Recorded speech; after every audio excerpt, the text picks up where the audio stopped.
दोस्तों, अगर अभी तक आपने इस्लामिक सॉल्यूशन चैनल को सब्सक्राइब नहीं किया तो बेल का बटन दबाकर सब्सक्राइब करें ताकि आपको न्यू वीडियोस के नोटिफिकेशन बर वक्त पहुँच सकें। अऊज़ु बिल्लाहि मिनश शैतानिर रजीम, बिस्मिल्लाहिर रहमानिर रहीम।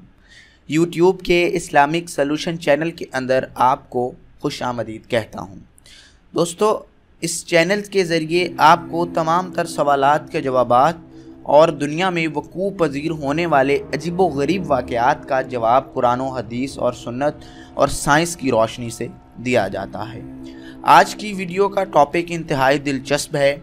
आज हम आपको बताने जा रहे हैं कि दुनिया के मुख्तलिफ़ इलाक़ों में जब मछलियों की बारिश होती है, सांपों की बारिश होती है, मेंढकों की बारिश होती है, तो ये किस तरह से ये साइंसी तौर पर और इस्लामी तौर पर इसकी क्या मिसालें हैं और ये किस तरह से वक़ूअ पज़ीर होती है। दोस्तों, आप वीडियोस देखते हैं, यूट्यूब पर भी वीडियोस मौजूद हैं, बहुत सारे फोरम्स पर वीडियोस मौजूद हैं कि दुनिया के इस हिस्से में मछलियों की बारिश हुई है। अभी आज से कुछ अरसा पहले, चंद माह पहले थाईलैंड में एक ज़ोरदार मूसलाधार बारिश हुई जिसमें आसमान से मछलियाँ, लिटरली मछलियाँ बरसी। इसी तरह चीन में एक मर्तबा सांपों और मेंढकों की बारिश हुई। इंसानी अक्ल दंग रह जाती है। आज से कुछ साल पहले अगर ये ख़बर उड़ती उड़ती किसी इलाके में पहुँचे कि दूर कई 100 किलोमीटर दूर वहाँ मछलियों की बारिश हुई है, तो इंसानी अक्ल इसको तस्लीम नहीं कर सकती थी। बिल्कुल उसी तरह जिस तरह मुशरिकीन मक्का चाँद को 2 टुकड़े होने को तस्लीम नहीं करते थे, तो रसूल अल्लाह ने अपनी उंगली के इशारे से चाँद को 2 टुकड़े किया। और आज की साइंसी तहकीक भी इस बात की गवाही देती है कि वाकई चाँद 2 टुकड़े हुआ था और आज तमाम दुनिया उसको तस्लीम करती है। इसी तरह आज कैमरा आने की वजह से, साइंस आने की वजह से और रैशनल नॉलेज होने की वजह से अल्लाह पाक के ये मोजज़े बाआसानी हम इंसानों की समझ में आ जाते हैं। दोस्तों, यहाँ सवाल यही पैदा होता है कि वो बारिश आखिरकार किस तरह होती है।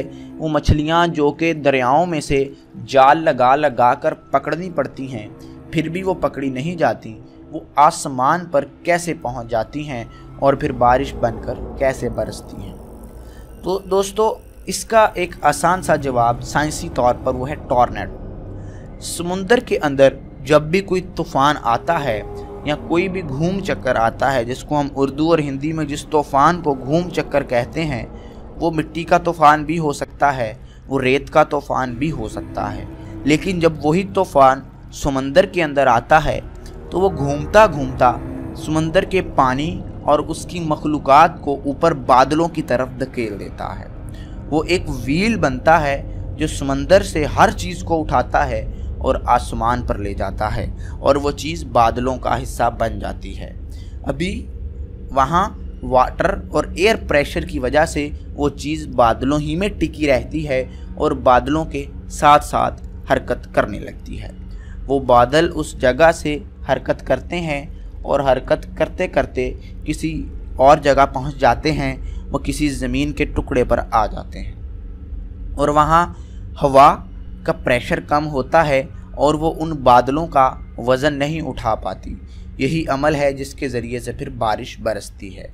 और जब वो बारिश बरसती है तो उस बारिश, उस पानी के अंदर वो तमाम मखलूक़ात जिसके अंदर मछलियाँ होती हैं, सांप होते हैं, मेंढक भी होते हैं, वो मखलूक़ात ज़मीन पर गिरना शुरू हो जाती हैं। और वो मछलियाँ कोई 1, 2, 8 या 10 नहीं होती, बल्कि वो सैकड़ों हज़ारों की तादाद में मछलियाँ बरसती हैं, क्योंकि समुंदर एक मछलियों का एक मस्कन है और मछलियों के बरसने की तादाद वाज़े तौर पर इस चीज़ को ज़ाहिर करती है कि समंदर के किस हिस्से में तूफ़ान आया है।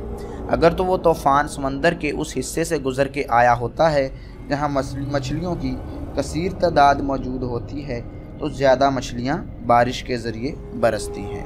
और अगर तूफ़ान किसी साहिली पट्टी ही से होकर ज़मीन की तरफ आ जाता है तो लाजमन थोड़ी मछलियों की बारिश होती है। तो दोस्तों, इन तमाम इस चीज़ को मेरा ख़्याल है आप साइंसी तौर पर समझ गए हैं कि आखिरकार ये सिलसिला क्या है। लेकिन आज से यही बात मैं आपको बताना चाहता हूँ कि आज से अगर 8 या 10 साल या 20 साल पहले जब इतना इंटरनेट का दौर नहीं था, इतने कैमरे नहीं थे, इतना साइंसी भी इल्म इतना कॉमन नहीं था, तो सादा लोग आवाम इस बात पर कतई यकीन ना करती। बिल्कुल उसी तरह आज जिस तरह आज इंसानी अकल बहुत सारे दीनी मौजज़ों को झुठलाती है। आज की साइंस कहती है कि कोई इंसान किसी तरह भी ज़िंदा नहीं हो सकता, और ये वाज़ेह तौर पर नफ़ी करते हैं हज़रत ईसा अलैहिस्सलाम के मौजज़े की। इसी तरह इंसानी अकल कहती है कि एक उंगली के ज़रिए किस तरह से चाँद के 2 टुकड़े हो सकते हैं। तो आज की साइंस इस बात को बिल्कुल वाज़ेह तौर पर हमें बता देती है कि इंसानी अकल जो है वो बिल्कुल दीनी मौजज़ों के सामने बेबस है। इसकी वजह यह है कि जब तक साइंस किसी चीज़ पर पहुंचती है तब तक वो चीज़ रूनमा वकूफ़ पज़ीर हो चुकी होती है। इसीलिए अल्लाह ताला ने कहा है कि मोमिनों के लिए इस कायनात के अंदर निशानियां हैं। जूँ जूँ वो निशानियां तलाश करते जाते हैं, अपने रब को बहुत अच्छे तरीके से पहचानते जाते हैं। और इसीलिए हर मुसलमान के ऊपर ये बात फ़र्ज़ है कि वो साइंस के इल्म के ज़रिए अपने रब को पहचानने की कोशिश भी करे। बहरकैफ़ हमारा अक़ीदा, हमारा ईमान इतना कमज़ोर नहीं है कि हम किसी साइंस के मोहताज हों अपने अल्लाह की वहदानियत का सबक पढ़ने या आगे सिखाने के लिए। बहरकैफ़ दोस्तों, अपने टॉपिक पर आते हैं। तो इस तरह से दोस्तों, जब वो बादल ज़मीन की तरफ बढ़ते हैं और बरसते हैं तो उनके ज़रिए आसमान से मछलियाँ गिरती हैं। तो दोस्तों, इसकी वजह यह है, बाज़ औक़ात इससे नुकसानात भी हो जाते हैं। उन मछलियों के गिरने से ज़ाहिरी बात है कोई भी जब सख्त चीज़ आसमान से गिरेगी उससे नुकसानात भी होंगे। इसी तरह कुरान करीम के अंदर वाक़यात मौजूद हैं कि अल्लाह ताला ने मुख्तलिफ़ कौमों के ऊपर पत्थरों की बारिश फरमाई। दोस्तों, ये किस तरह से हुआ इसकी भी आपको दलील आज इस वीडियो में देते हैं।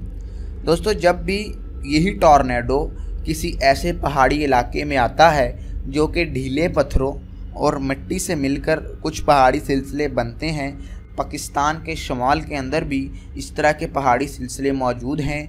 चल्लास के करीब का पहाड़ी सिलसिला, इसी तरह नारान के करीब का पहाड़ी सिलसिला, और इर्द गिर्द इसके बहुत सारे पहाड़ी सिलसिले ऐसे हैं जो कि मिट्टी और पत्थरों से मिलकर बनते हैं। उन्हीं इलाकों में जब कोई इस तरह का तूफ़ान या टॉर्नेडो आता है तो वो ज़मीन से उस मिट्टी को और उन पत्थरों को उठाकर ऊपर बादलों में ले जाता है, और जब वही बादल उस बोझ को उठाने के काबिल नहीं रहते तो जिन इलाकों में वो मौजूद होते हैं उधर बरस जाते हैं। ऐसा भी हो सकता है कि तूफ़ान वहाँ से पत्थर उठाए और किसी मैदानी इलाके में आकर बरस जाए, तो इंसानी आँख क्या देखेगी कि आसमान से पत्थर बरस रहे हैं। और जब साइंस के पास इतना इल्म नहीं था तो दुनिया इस बात पर यकीन ही नहीं कर सकती थी कि आसमान से पानी तो बरस सकता है लेकिन पत्थर किसी सूरत नहीं बरस सकते। लेकिन आज की इस वीडियो के बाद हर सुनने वाला इस काबिल हो चुका है कि वो आगे बता सके कि बिल्कुल आसमान से पत्थर भी बरसते हैं और आसमान से मछली भी बरसती है। नेज़ इस ज़मीन में मौजूद हर मखलूक आसमान से बरस सकती है। हत्ता कि अगर मैं कहूँ साइंस के असूल के मुताबिक, ये सिर्फ़ हवा में बात नहीं कर रहा, साइंस के असूल के मुताबिक आसमान से इंसानों की बारिश भी हो सकती है।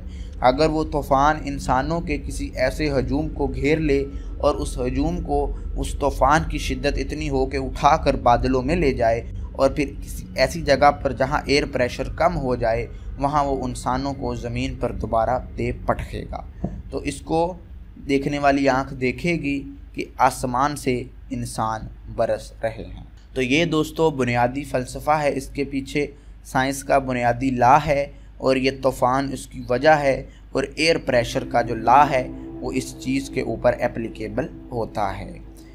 दोस्तों इस चीज़ को आप दलील के तौर पर इस्तेमाल कर सकते हैं मुल्हिदीन के सामने, दीन इस्लाम के मुनकरीन के सामने, किसी भी गैर मुस्लिम के सामने, کہ کس طرح سے آسمان میں جو قرآن کریم میں حوالہ جات موجود ہیں کہ آسمان سے پتھروں کی بارش ہوئی یا آسمان سے اس چیز کی بارش ہوئی، تو سائنس اس کے بارے میں اس کو کیسے پروف کرتی ہے۔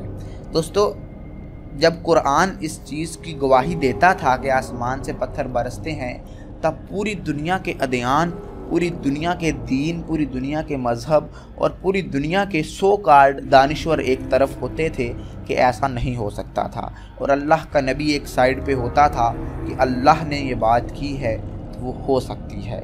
آج وہ پوری دنیا، آج وہ پورا باطل اس چیز کو ماننے پر مجبور ہے، اپنے ہی ایجاد کردہ سائنس کے بلبوتے پر، اپنے ہی اس علم کے بلبوتے پر کہ ان کے اپنے ہی علم نے آج ان کو گھٹنوں کے بل گرا دیا ہے۔ تو ان تمام چیزوں کا جب ہم احاطہ کرتے ہیں تو ہمیں اللہ کی وحدانیت، اللہ تعالیٰ کے اوپر یقین جو ہے ہمارا مزید پختہ ہو جاتا ہے، اور قرآن کریم کی وحدانیت کو تسلیم کرنے کے علاوہ انسان کے پاس کوئی چارہ نہیں بچتا۔ تو دوستو، آپ بھی اللہ پاک کی ان معجزوں کو تلاش کریں، اللہ پاک کے کلام کے ذریعے، سائنس کے اپنے علم کے ذریعے، اور لوگوں کو بھی قائل کریں کہ وہ اس کو پریکٹس کریں، اور اسی چیز کے ذریعے ہم زیادہ سے زیادہ لوگوں کو، کافروں کو جہنم میں جانے سے بچا سکتے ہیں، ان کو اسلام اور اللہ کے قریب کر سکتے ہیں۔ اسی پیغام کے ساتھ، اسی نیک خواہش کے ساتھ ہم اس علم کو پھیلائیں گے۔ آپ سے آج کی ویڈیو میں اجازت چاہتا ہوں۔ آپ برائے مہربانی بیل کا بٹن دبا کر اسلامک سولوشن چینل کو سبسکرائب کر لیں۔ ایک نئی ویڈیو میں ایک نئے ٹاپک کے ساتھ آپ سے ملاقات کروں گا، تب تک کے لیے مجھے اجازت دیں۔ اللہ حافظ۔